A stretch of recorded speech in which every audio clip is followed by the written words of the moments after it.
Vous êtes bien sur RVR. Dans la chronique du cabinet d'hypnose de Noé Perret. Présenté par Noé Perret. Hypnopraticien et formateur en hypnose. Sur Roanne et Lyon.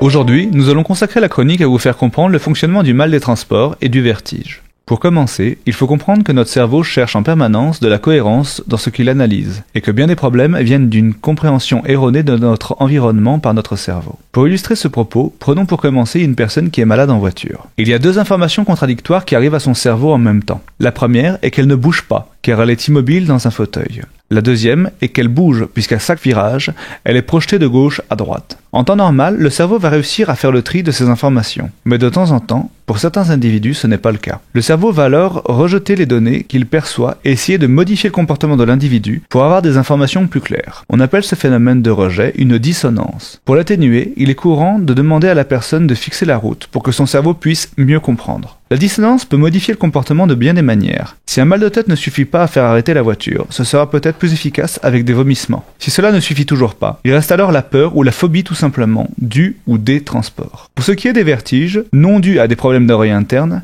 le mécanisme est à peu près le même. Il y a deux informations quand on se tient sur le rebord d'une falaise. La première est que l'on ne risque rien, car on ne tombe quasiment jamais juste comme ça. Et si on tombe, on ne va pas se jeter en avant d'ailleurs. La deuxième information, c'est que nous sommes dans un risque de danger immédiat. Quand le cerveau ne se met pas d'accord avec lui-même, il va généralement nous faire reculer pour nous protéger. Il arrive cependant des cas où le cerveau veut d'abord prouver qu'il y a effectivement un danger bien réel. Il va alors tirer ou pousser vers le vide la personne pour lui prouver qu'il a raison. Cela peut même conduire dans certains cas à la chute et à la mort. Grâce à l'hypnose, un hypnopraticien vous aidera à modifier ces mécanismes de manière à atténuer, voire supprimer ces phénomènes. Cela se fera la plupart du temps en une seule séance qui vous permettra enfin d'être libéré de ces dissonances.